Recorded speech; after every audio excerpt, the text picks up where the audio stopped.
Welcome to day one of the Habit of Ferocity. And I thought to kick off the class, we were going to talk a little bit about what we're going to be doing over the next month, and more importantly, why we're going to be doing it. The goal of this class is to help you develop the habit of ferocity. So obviously the best place to start is, what the hell is this habit and why is it a good thing to develop? So if you spend any amount of time around the best of the best, the world's top performers, the people who have really taken on impossible challenges and accomplished them, what you tend to notice is that all these people seem to have an extra gear. When life gets challenging, when the road starts to head uphill, they seem to increase speed. Everybody else is dragging behind. These people are going faster and faster and faster. Most of us, when we face a challenge, we end up dithering around at the starting line, assessing the situation, trying to figure out where to start, what we're going to do, making vector diagrams of the way through. But the best of the best, they're already through that challenge and accelerating towards the next. And if you see it up close, it looks like a magic trick. It's actually not a magic trick.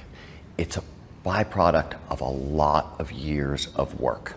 Whenever peak performers encounter life's difficulties, they instinctively lean in. In fact, they lean into the challenge even before they've realized they're leaning into the challenge. They've developed the habit of ferocity, the ability to automatically and instinctively rise to any challenge. Let me give you an example. So my best friend is a guy named Michael Wharton. He's been my editor, my business partner for about 25 years. When Michael was in high school, he ran track for a really unusual track coach. So when most runners encounter a hill, they tend to slow down. It's just what happens. It's automatic. The terrain gets more challenging. Your body wants to conserve energy. Your brain wants to conserve energy, so you slow down. The best of the best, really elite runners, they will try to maintain the same pace as they run that hill. But Michael's track coach taught them that when they were out running, whether they were doing long runs or intervals, whenever they encountered a hill, their goal was not to start sprinting or running faster, but their goal was to dial up their technique. So they'd encounter a hill, arms would get tight, their kicks would get really high, they would have high knees on the front end. And of course, it was a miserable experience to learn how to do this. But over time, independent of outcome, right? They weren't worried about, oh, am I going to sprint up the hill? Am I going to beat the other teammates? They just focused on form and high knees and tight arms and driving into the challenge.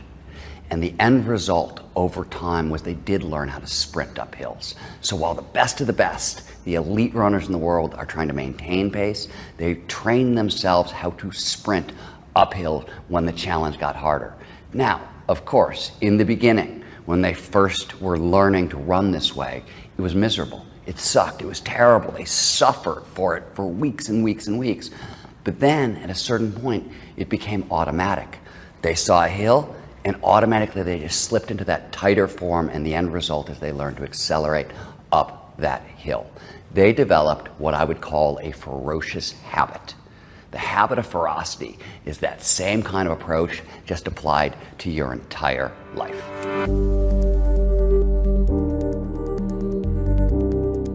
How does the habit of ferocity work?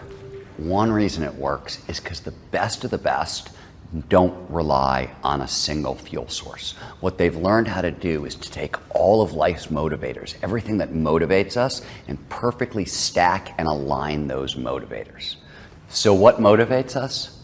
Quite a lot, actually. You've got curiosity, passion, purpose, autonomy, mastery, goals, fear, pride. This list goes on. And the best of the best have learned how to harness all of them. They've learned how to align them into a tight stack. They never rely on a single fuel source. And to sustain peak performance, you need to learn how to use all of them. Over the course of this class, towards those ends, you're going to learn how to perfectly stack and align all possible motivators to maximize momentum. We're going to learn how to automatize grit and risk-taking so you can sustain that momentum. We're going to learn how to harness flow so you can turbo boost this entire process. And in the end, we're going to develop the habit of ferocity, the way to continuously attack your life and truly reach your goals. A few things I want to talk about before we get going. These are sort of rules of the road and words of caution. So the first thing is that this quest has been designed around 3 core principles. The first one is transformative measurability. We're not interested in completion rates. That's important. That's what everybody else tends to measure. We really care about learning. We want to make sure you come out at the other end of this quest a different person than you began it, which means we're going to measure you pre and post, and we're going to measure all the elements that we're training up in this quest, the front edge of this quest and the back end of this quest, so we can ensure that you're actually learning along the way. The second element this quest has been designed around is adaptable learning. So we've got a very specific content to frequency ratio. In other words, I'm not going to talk at you for more than 20 minutes a day. And over the course of a week, we're going to focus on a maximum of 3 to 5 concepts and ideas. So we're not going to overload you, but we're going to absolutely challenge you. We're not going to take up a ton of your time. We're going to take up enough of your time that we can actually ensure that you come out the back end of this quest a different person. The last thing that we're going to drill into is social accountability. You have been pre-qualified for this quest, meaning not everybody gets to take this quest and gets to go through this experience. So you're with a great cohort group. So utilize the Facebook group. Utilize the possibility of in-person meetups. That level of social accountability will really ensure that you get the most out of this class. Now, a few words of caution. This is the habit of ferocity. It is obviously about learning to really lean into life's challenges. In other words, it may not be for everyone. If you are going to instinctively learn to rise to life's challenges, it is going to be difficult. Suffering is guaranteed. This is not going to be easy. This is not necessarily going to be fun. This is not a quest that's about happy or sad. Not at all. If you are worried about emotional issues, if you want to do that kind of work, there's a lot of other trainings, there's a lot of other places to turn for that. This is going to be difficult. It's going to be challenging, and as I said, suffering is not optional. So if you're a kind of person who is looking for 3 things I can do Monday morning, this is not for you.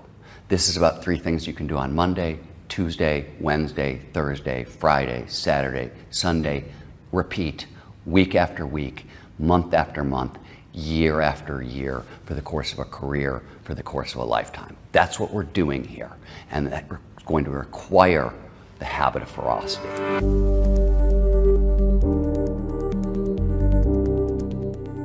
So welcome to your first assignment.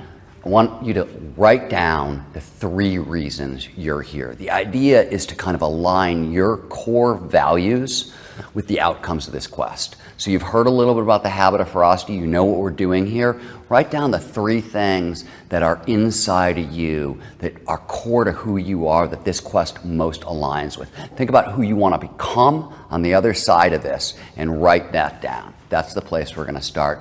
I'll talk to you tomorrow.